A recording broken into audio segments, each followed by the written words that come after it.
Head loodusesõbrad, mul on ülimalt hea meel, et selle aastane loodusepäev toimub just siin Lahemaal. Meil on sel aastal tähistada mitmeid juubeleid, lisaks Lahemaa 50. juubelile on ka Eesti Looduskaitse Seltsil see aasta juubel, 55 aastat, meil on 30 aastat taasiseseisvust. Nüüd, miks just Lahemaa on niisugune sümboolne koht, et mõista seda tunnuslauset, et mõista ja hoida Eesti loodust ja kultuuri. Kui Lahemaa rahvuspark loodi 1971, siis sellele eelnes IUCN-i peaassamblee, kus öeldi, et rahvuspark on midagi enamat kui loodust. Kuni sinna ajani mõisteti rahvuspargina suur territooriumi, kus 99% olid looduslikus seisundis, aga Euroopa, Põhja-Ameerika jaoks rahvuspargid tähendasid ka ikkagi seda kultuuriloolist poolt. Ja nii saigi Lahemaast üks niisugune ideaalne rahvuspargi mudel. Ta loodi just pärast seda, kui IUCN oli heaks kiitnud kultuuri poole olulisuse. Armastada ja hoida saab seda, mida sa tunned. Ja Lahemaa on algusest peale käinud õiget rada selles mõttes, et seda territooriumi on ääretult palju uuritud. Pärast seda, kui Lahemaa rahvuspark moodustati ka teadustehniline nõukogu 12 erineva teemaga.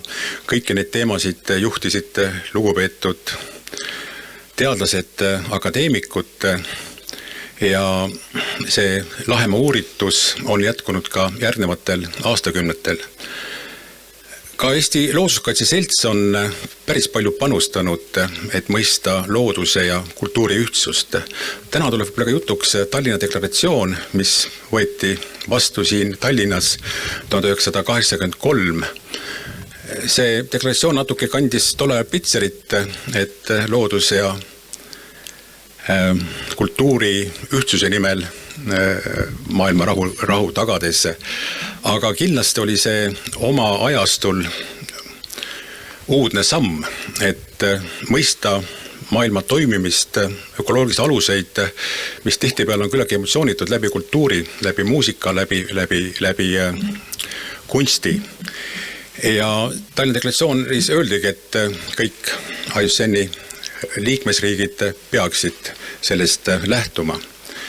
Ka viimastel aastatel või 20 on Keskkonnaamet väga tänuväärset tööd teinud, et Lahemaa on jätkuvalt Eesti musterala olnud. Siin on tehtud päris palju teadusuuringuid, on kaardistatud mälumaastikud, kaardistatud rannakalurite traditsioonid, põllumajandustraditsioonid, pühadpaigad ja nii edasi. Et tegelikult me saame midagi hoida, kui me mõistame selle toimimist. Ja siin on tegelikult mõlemad pooled väga tähtsad, et me mõistaksime looduse toimimist ja kuidas seda hoida, säilitada ja kuidas me saaksime ka kultuuripärandit säilitada ja hoida. Et tegelikkuses me saame ainult tinglikult lahutada loodust ja kultuuri. Reaalelus on nii looduskultuur omavahel niivõrd läbi põimunud, et nende lahutamine ei ole mõttekas.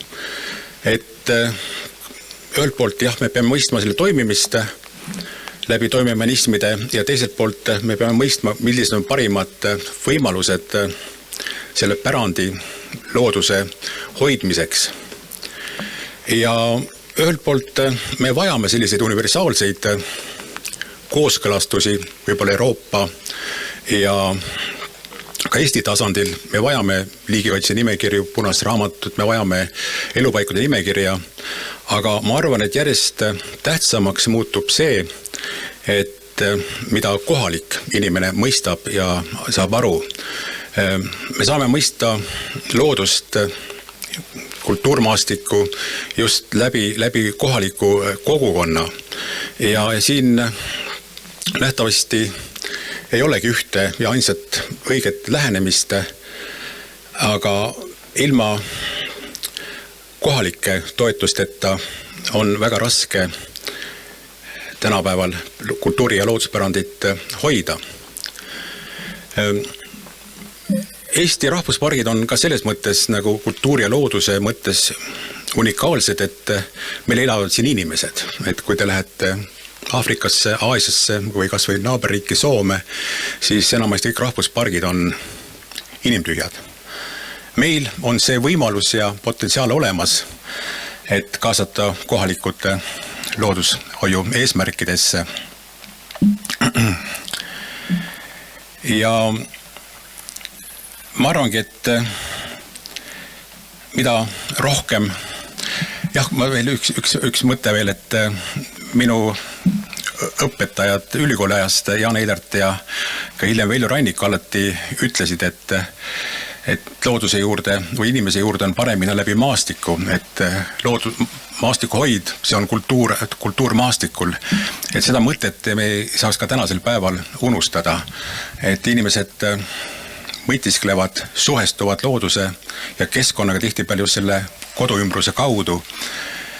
Ja ma arvan, et siin on Lahemaa üks väga hea paik, et head looduse päeva teile kõigile.